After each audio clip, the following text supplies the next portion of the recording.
watching the tape over the last 2 games and just focusing on things that we can build on and just be better on.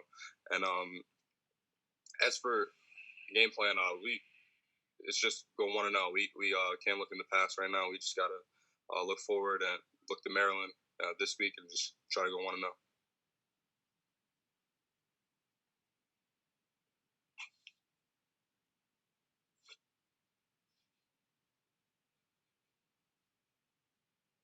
Hey, John, I think I'm getting called on here. It's Tyler Donohue from Lions 24/7.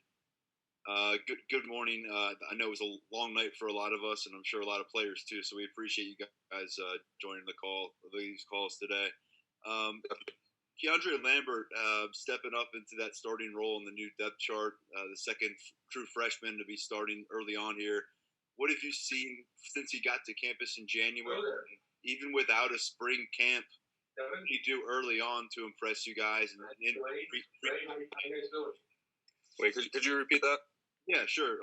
What did you see from Keandre Lambert early on, back in January in that first semester on campus, without getting on the football field, that showed you that he might be in a position to play early? And then what did he do on the practice field once you guys got back into football action that earned him a starting role at the end of the day?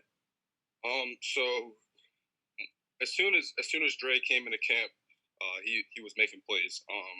He was able to run with us, kind of the 1s and 2s. So he was playing some pretty good guys in coverage. We have some of the best corners in the nation on our team, and he was going against them every day and just making plays. So I saw as soon as he came in that he was going to have a huge factor on us this season. And then he's been he's been consistent these past couple of weeks, and whenever he gets the opportunity, he makes a play, and that's pretty much all you can ask for.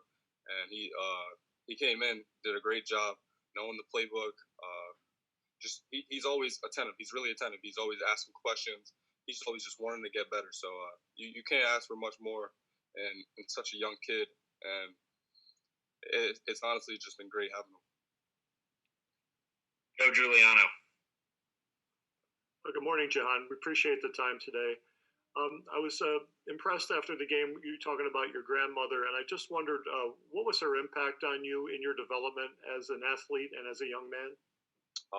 It was huge. Both my grandparents, it was honestly tremendous by them. When I was growing up, they were the ones basically taking me to school every day.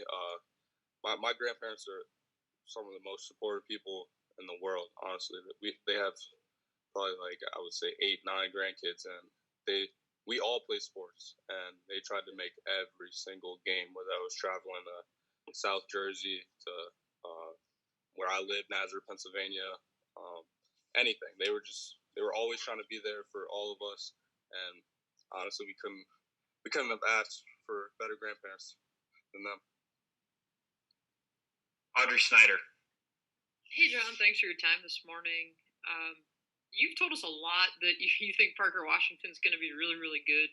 At what point, I guess, did you kind of realize that? And what is he like in game situations? Because I know Pat was saying last week that, like, Keandre was super nervous on the sideline ahead of the first game. Yeah. So Parker kind of reminds me of me a little bit. Like, he doesn't say much, but you can just tell that he's like he acts like he's been there before. He's really calm about things. He really just takes on pressure situations like a vet would, honestly. And then you guys have probably seen his high school highlight film. It's ridiculous, honestly. And I just knew that he was going to be a good player. And then he's came in and just made plays. And we've just asked him to be consistent and make those plays. And he does it. He does it every day. He comes to practice. He makes plays against the ones and on defense. When we're going against each other on scout team, he just makes plays all the time. So I trusted him to make plays on game day, and that's what he's been doing. Tyler Donohue. John, there have not been many true freshman starters at wide receiver in the Franklin era. You're one of them by the end of that year, but to see these guys do it so quickly, game 1 for Parker, game 3 for Keandre, what is that reflective of as far as getting started, particularly with no spring ball?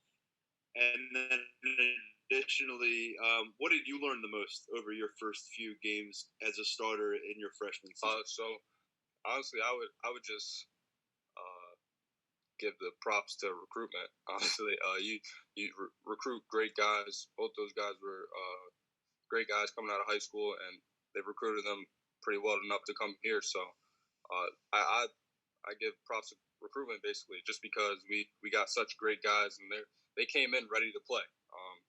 And that's what you dream of. But at the end of the day, it's not something that you're like, oh, I might not play right away. But when you come in and you just make plays and consistently make plays in practice, your hard work pays off, and those guys have done that so far. And we're just ready for them to take on a bigger role. Connor Donohue. Hey, Jahan. Entering this weekend against Maryland, what do you see as the biggest challenge coming in facing the Maryland defense? They have a lot of great athletes, but right now we're just focusing on taking what they give us and executing the game plan. We have our set game plan, they have theirs, and we're just gonna have to go out there and execute. That's what it's about at the end of the day. Every week it's just executing, making sure those little details are correct, and just making sure that we come out 1-0. We haven't done that yet this season, so we're looking to get on the win track and just come out 1-0. Joe Giuliano. Jahan, what were your conversations like with your grandmother before she passed, and what are the nature of your conversations now? So I wasn't really able to talk to her much before she passed, just because of the whole coronavirus thing. She was in the hospital, and a lot of family couldn't just go see her like it was a normal situation. So I wasn't really able to talk to her, but I talked to her on the phone a couple times, and basically conversations just always, I love you, how you doing, stuff like that.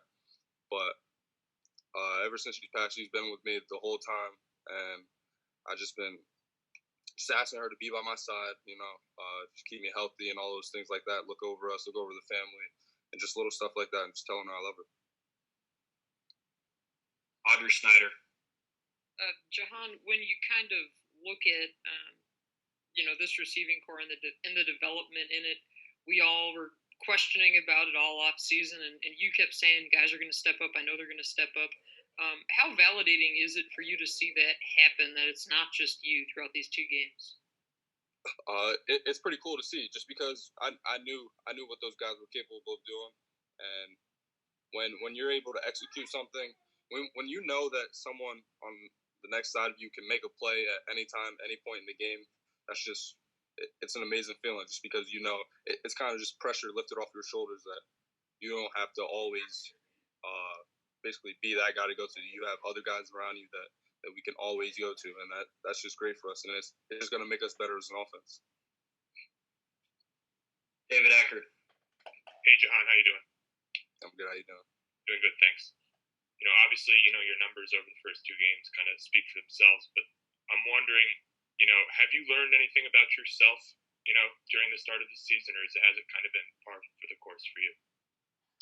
Yeah, I definitely learned a lot about myself, and the biggest thing that I've learned is that I can get better. I can just keep growing every day. There's just little things that I can add to my daily routine or daily schedule that can better me as not only as a football player, but just better me as a person in life. Just those little things. You just gotta pay attention to those little things you're not doing, and then just better yourself in those. And that's what I've been trying to do over these past 2 weeks, and it's been paying off. Tyler Donohue.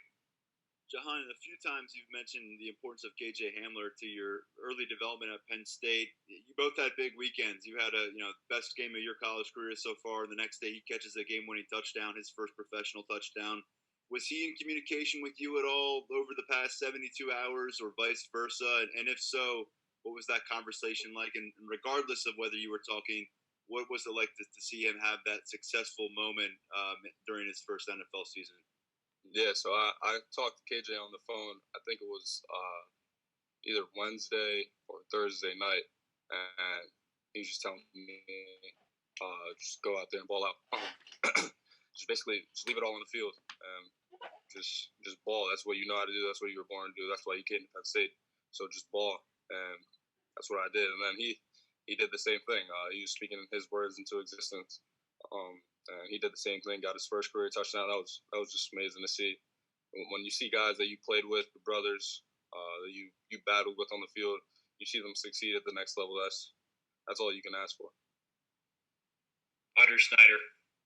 Jahan, what was your phone like, Saturday night, Sunday morning after that game? And are your parents or family, I mean, I know some of them are at the game, but is mom able to be at games? And are you allowed to see family after games this year?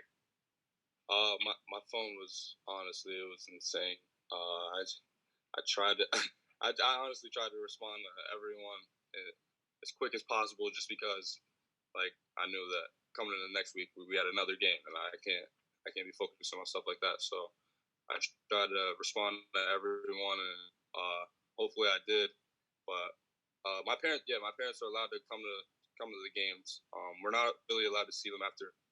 If we can, it's probably for like five minutes, honestly, just because of the whole coronavirus thing going on.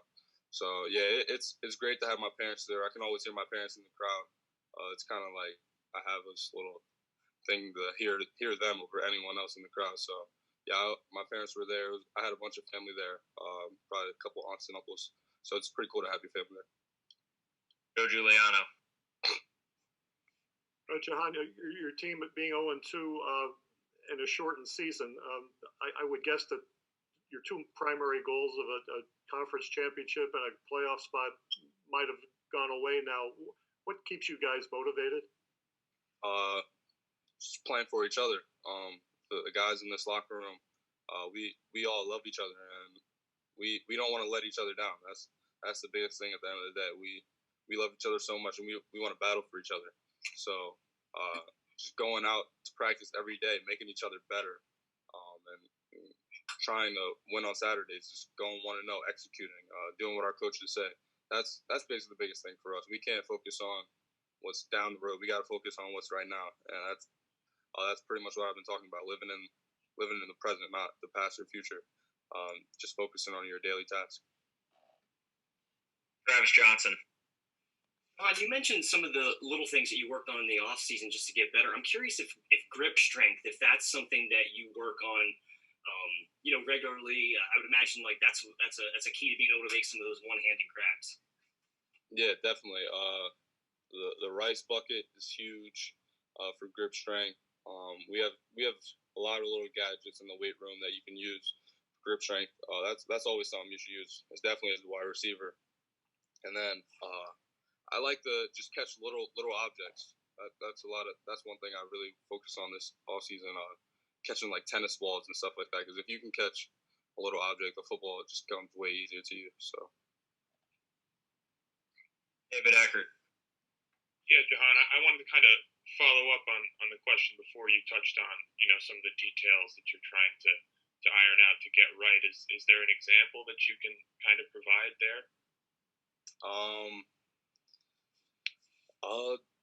Just working harder than you did the previous day. That's pretty much kind of like the moral I live by every day. Just making sure you did something else to get better, or you worked. Coach Franklin talks about 1%. What's your 1% every day? So basically making sure that Tuesday I was better than Monday, Wednesday I was better than Tuesday, and that'll get you pretty far, to be honest. Nice, Wilborn. Jahan, forgive me for this. I was a little late logging on. You may have answered this, but what did it mean to you to get yesterday off practice, to be able to vote and engage, and just what does it mean that James Franklin provides those opportunities for you guys? Oh yeah, that's an amazing opportunity that we had yesterday, just to go out and vote and voice our opinion. The world depends on it, honestly. We have the right to vote. We have the right to voice our opinion. So why wouldn't you? Honestly, you live in this world. You might as well basically have an effect on what this world is like. So that was an amazing opportunity that we had yesterday, and I just hope everyone took advantage of it. Tyler Donohue. Jahan, you've spent time in the slot. It's a difficult position to cover. I'm curious, what does it take for a defender to consistently cover a slot receiver throughout the course of a game? And what does Daquan Hardy bring to that role when you've gone up against him in practice, the redshirt freshman? Yeah, the slot is very hard to cover just because there's just so much space on either side of you, right or left, and it feels like you're always chasing. So I honestly give props to Daquan just because he's done a great job at this slot position, coming up and starting basically in our nickel package. So he's been great in practice, and I've seen him make plays. So I just can't wait for him to explode in the game.